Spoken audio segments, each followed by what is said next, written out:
only to improve their public speaking skills, but also to improve their command of English? Raise your hand if that is the case for you. Oh, I see quite a lot of hands. Not bad. Very well. And there's this question that some of you have asked me. Some of those people are actually in the audience. How can you learn English or any foreign language more efficiently? So, in order to prepare the speech, I decided to do a little bit of research and back this up with some of my personal experience. For those of you who do not know, I consider myself fluent in English, close to being fluent in French, and I do have some working knowledge of German, but I mean, my German could be better, to be honest. Let me illustrate this a bit. I've had Brits telling me that I speak like an Englishman.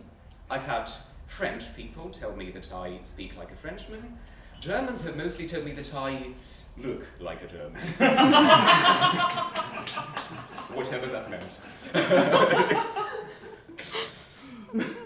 Now, how do you get there to achieve fluency? There is a vast array, as I'm pretty sure you are very much aware, that there is a vast array of apps, books, grammar drills, other resources and outlets, for language learning, language schools, and so on. But let's stop here. Ask yourself a fundamental question. Why do you want to learn the language? This might be a philosophical question, but it is one of the most powerful tools to stay motivated. Do you need it for work? Are you planning to move or to visit a country where that language is spoken? Or maybe you just like the sound of that language. Yes, for many people that is a completely valid reason. That's true. Once you find your specific why, you no longer have to force yourself to expose yourself to the language, to speak it, to read it, to listen to it. And your brain starts to see that language not as a subject, but as a tool. And that changes everything. Here comes the second step, and I've already mentioned it, exposure. And of course, practice makes perfect. We all know this saying, but how do you practice without eventually burning out? Well, there is a trick for this. I assume all of you have certain hobbies, don't you? You can combine language learning with your hobbies. So if you like photography, find someone doing photography tutorials in English. If you enjoy cooking, follow a YouTube chef who speaks your target language. If you like football, follow a football podcast from that country.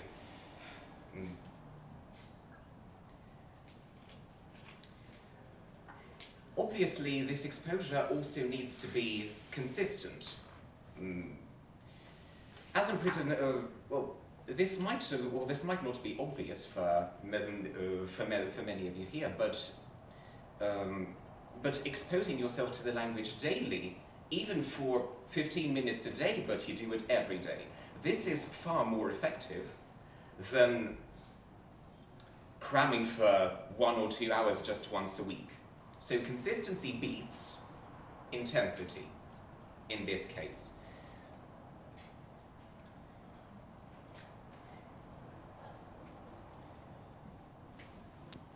A lot of people also see this problem that, well, of course, obviously, that whenever you've learned some vocabulary or some grammar, you know, it only remains in your head. All that's left for you to do is to start using it, and a lot of people seem to find it problematic, of course, to find, I don't know, a native speaker or a person who's also learning this language in order to be able to practice speaking it. If you do not have this opportunity to do this regularly, that's the case with me as well. What can you do in this case is to speak to yourself.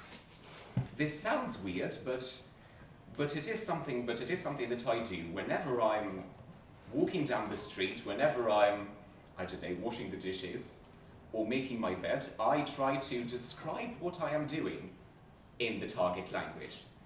And yes, once again, this might sound weird, but it is one of the most powerful tools to force you to start thinking in this language and to develop fluency faster. Actually, coming back to the exposure, to exposing yourself to the language, the thing that worked for me is to, well, I was always willing to put myself into the context of the country where that language is spoken. So what I did is I watched news videos or read articles on various media outlets like the BBC, Le Monde, or Der Spiegel. Yes. And what else did I do? I also watched TED Talks, I listened to stand-up comedy. I did not understand punchlines a lot of the time, of course, at the very first time. But then, little by little, words started to make sense.